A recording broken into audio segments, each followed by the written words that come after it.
Good evening and salutations, my Beyond the Gates fans.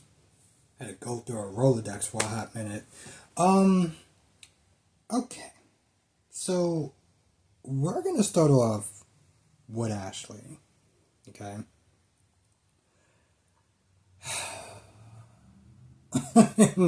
Clearly not a fan of this character, but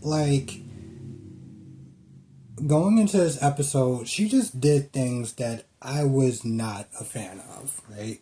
First of all, she gets up all in Naomi's face. She blames Naomi for letting Derek propose to her. Like, this is your fault, kinda. The hell are you talking about? On top of the fact that she was like, oh, I was calling and I was calling and I was calling and you didn't answer. Are you serious? Did the universe just suddenly become about you in the last 12 hours? Then, because, she's having this meltdown, this crisis or whatever, Naomi has to sit there and cancel on her client, right? Just to sit there and deal with this crybaby, and the problems that she made. So, Naomi asked her, why didn't you say yes to the proposal? And she says, I wasn't ready. We need more time. Now, Naomi said the same thing that I said yesterday. You've been with each other for a long time. What do you mean you're not ready? And then, of course, she complains about when they lived together and, him turning things into a bachelor pad and making everything messy and everything. And I'm just like, it just seemed as though after a while Naomi was like, is that the real reason or are you holding out for somebody else? Now she says no. And you can tell that's a bold-faced lie. Right? You wasted that man's time for 2 years. You done lost your goddamn mind. Now, Jacob sees Derek and, Derek is like, hey, listen, I asked her to marry me. She told me no. And, there's a point where he's like, she tried to turn it around on me and make it seem like I was testing her. And Jacob was like, was you? And I'm just like, let's just sit there and say for the sake of argument, he was. It's been over 2 goddamn years. If you don't know now, you will never know. But the conversation got to a point where it's almost like Jacob was making him doubt his decision to just kind of let it go after years of being with her. I'm like, no. What we're not going to do is we're not going to sit there and backtrack. That's what we're not doing. And then Andre comes over, and Andre finds out, and Andre's like, oh, I'm so sorry to hear that, and everything like that. And, Derek leaves. It's like, yeah, it's really messed up between those two. I mean, I feel really bad for him. And Jacob is like, do you? And I love that part.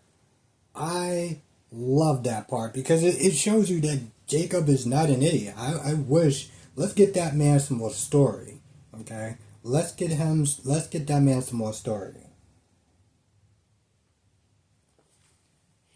Next we deal with Chelsea and Madison, right? So they just finished, doing the Devil's Tango and everything. And she goes on the phone, she starts posting something or whatever. And, Madison's like, well, what are you doing?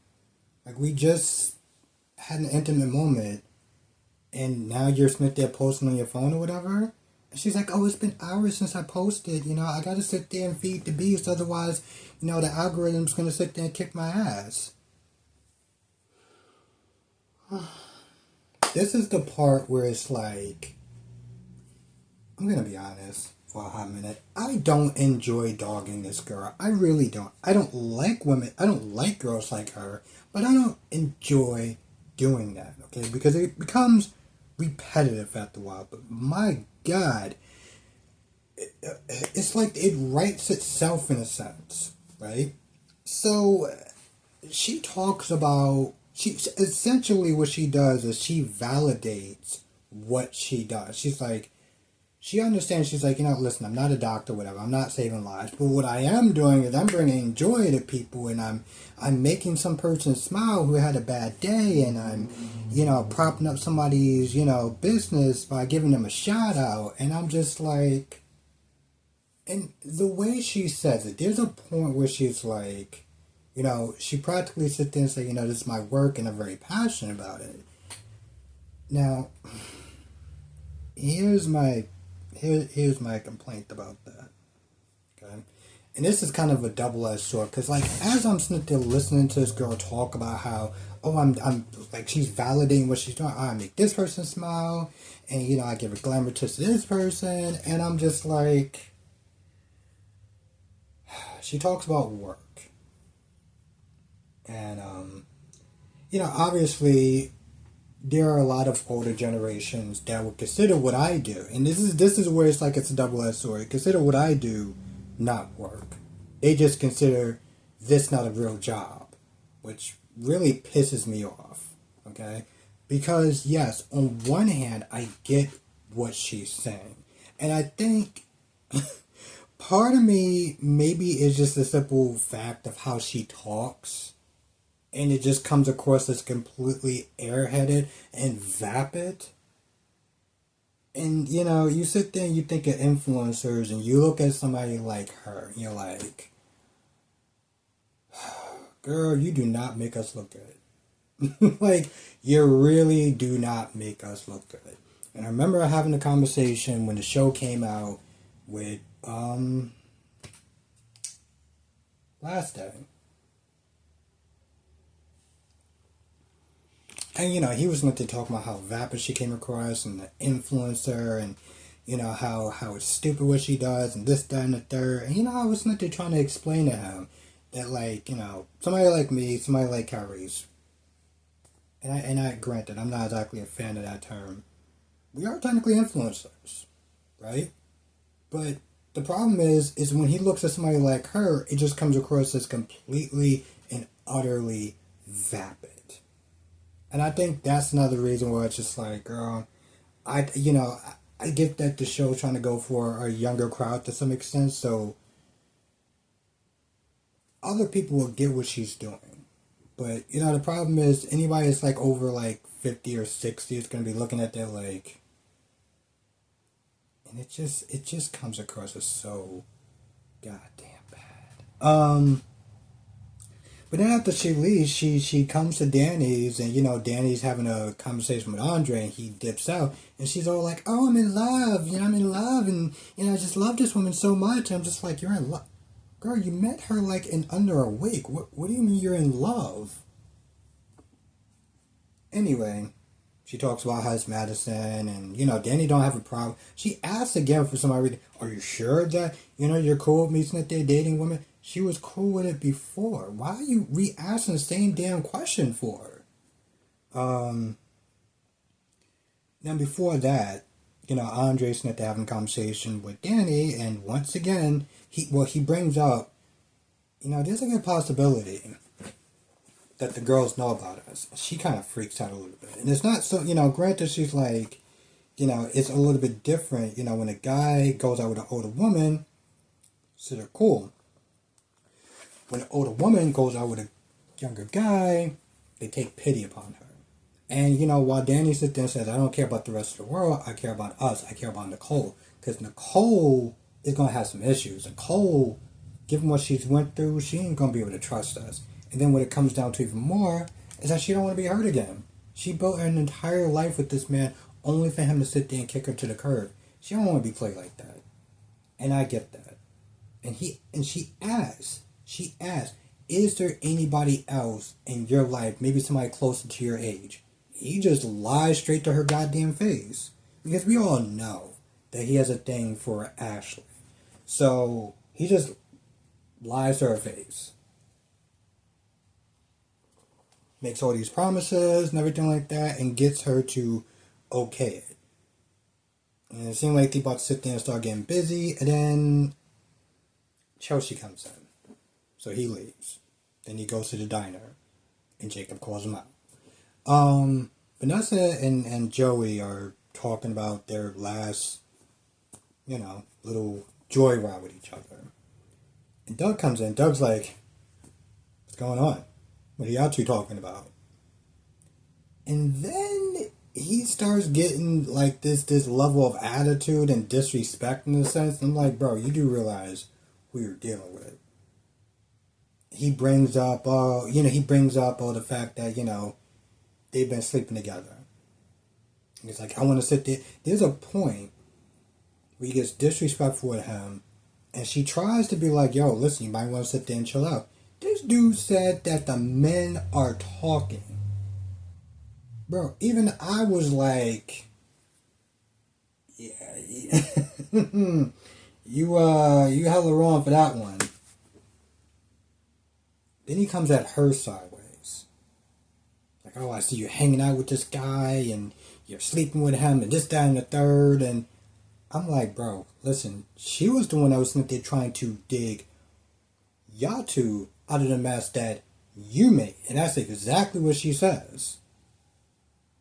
They talk some more.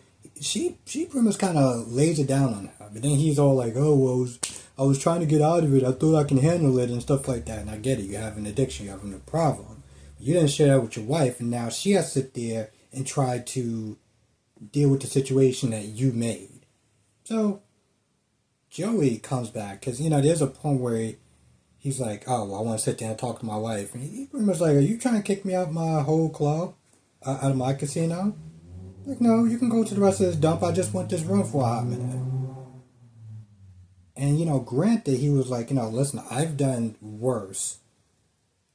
I put people in the hospital for less than what you just said to me. I don't know if Doug just feels like he have nothing left to lose, but if he managed to get a kneecap broken, he gonna sit there and think twice.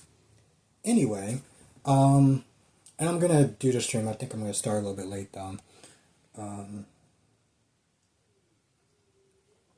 Anyway, there's a point where, oh yeah, he comes back, and now Doug is like, oh, we won it at 20%. And Joey's like, all right, whatever, fine. I mean, what did she put, like 18%? So I was like, all right, 2%, whatever. As long as you just shut up and just do what I tell you to do, everything's going to work out. Now, there's a point. We move to the next scene, and, you got Martin Smith to him up this guy. He pays him some money. He's like, say what you said before. He's like, no, say it with anger. He says it. He gives him $20, and he kind of just, like, lets it go or whatever. Right? And eventually he goes back home. Now, Samantha, let me tell you something about this girl. You must have lost your goddamn mind. This chick literally said, and I am not joking, to Smitty, her dad, what is gay sex like?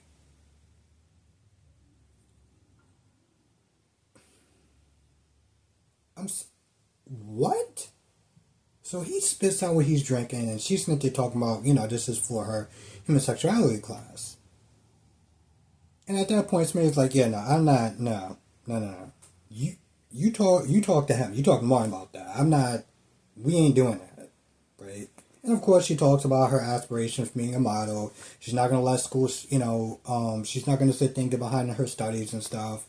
Martin comes back, hugs Samantha, then Smitty and Martin get to talking. He starts talking about his dreams again, how they're being a lot more frequent. And at this point, Smitty's like, you need to sit there and talk to somebody, like a professional. Not your mom, like an actual professional. And, Martin's like, oh, okay, I'll do it after, work slows down. Work ain't slowing down. Make the time. They get to talking. And there's a point where they're catching up. Martin's like, how did that meeting go? And, Smitty's like, that the guy, Marcel, he's up to a lot more than just what people are there seeing. He talks about Joey. They're talking, right? And then there's a flashback. There's a flashback with Marcel being at the scene of whatever that is, whatever that that happened to Martin is. He was there. So the plot is actually starting to thicken, I guess. It's starting to get good. I mean, overall, I think this was actually a good episode. I think this was a good episode. I was actually kind of surprised. I didn't think they had it in them. I mean, yeah. Anyway, I feel like that's about it. I might have missed some stuff here or there, but that's the general gist of the episode. I'm going to be doing a live stream. What time is it right now? Ooh, okay. Well, I got to watch B&B. So I would sit there and say maybe 8:30. I'll go with maybe 8:30. I'll say. With that being said, I'm going to go. I want to have enough time to sit there and do this review. I felt like yesterday I didn't put as much time into it as I wanted to. And, when I do these reviews, I want to put in the same amount of time and effort that I do with General Hospital that I do with all the other soaps. Some of them are a little more easier, like, B&B. Which I'm not going to lie, I kind of miss reviewing that show, if we're going to be honest. But, I don't know. Maybe one day when I actually have some more time and my day schedule gets a little more easy, I can sit there and add another video to the list. To the roster. Although, maybe I'll add Hollyoaks. Even though, anyway. With that being said, I'm going to go. Hopefully I'll sit there and see you in a half an hour after I'm done with B&B.